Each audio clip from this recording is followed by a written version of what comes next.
folks, and welcome back to another episode of Pinal Prep Spotlight, brought to you by 911 Air Repair, your local air conditioning experts specializing in maintenance, repair, and new installations.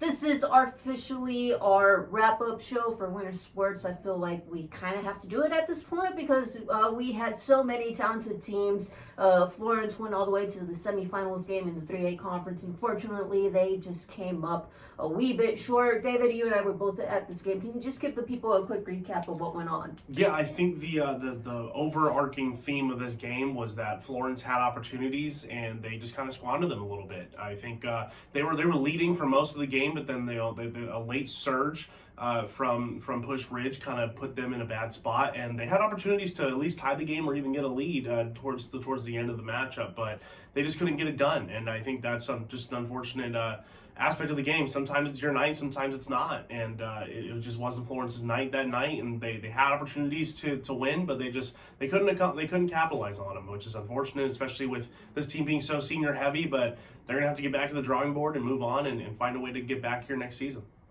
I feel like that was kind of the theme overall during the postseason for many of our teams. They had opportunities. Unfortunately, things just didn't go their way. Real quickly, looking back at soccer, I feel like soccer was our biggest letdown. We had plenty of teams in action. However, they couldn't get over that first game hump, whether it was already in the state tournament, the opening round, or in a play-in game, unfortunately. And then for basketball, hey, Florence was our team that made that deepest run. On the girls' side, it was Coolidge. We talked about them. They went up against a very, very difficult task up in Chinley, going up against the number 1 seed. And unfortunately, that was a bit of a lopsided loss for them, making that game that road trip all the way up there. But overall, I feel like this was a learning experience for a lot of our teams. Most of these teams aren't really all that senior heavy like the Florence boys teams, so they have a lot to build on off of what they did this season, and hopefully we have a better outcome next year. David, just overall thoughts on the season for you? Yeah, well, I also hope we have a better outcome of what to expect from the Open Division next season, because that was an interesting roller coaster for all of us to go through. Not just for us, covering these teams, but for the teams themselves. They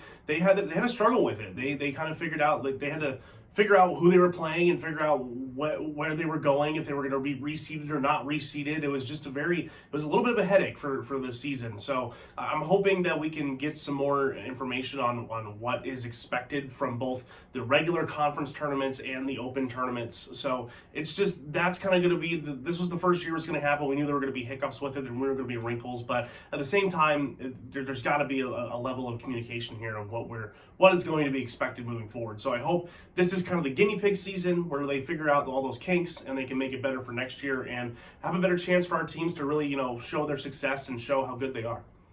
Going off of the Open, I mean, hey, Valley Christian won the Boys Open, which we expected, which, kind of helped us here in Pinal County in the 3A conference because they were out of contention for that conference tournament, which kind of opened up the floor for LA Ironwood, Coolidge, Florence to make these runs that they were able to. However, I do got to add that how do we know, how do we make sure that everybody is giving 100% when it comes to the Open? Because as many of us know, when it came to the girls' side, there was one team that had the opportunity. Hey, if you win, you continue advancing in the Open. If you lose, you go back to your conference tournament, and they purposely threw that game and didn't play any of their starters. So, are we taking this Open thing seriously? And if we are, how do we make sure everybody else is as well? Overall, just, hey, thanks along for joining us on this crazy ride. Hey, follow along as we switch over to spring sports and bring you guys a whole lot of baseball and softball.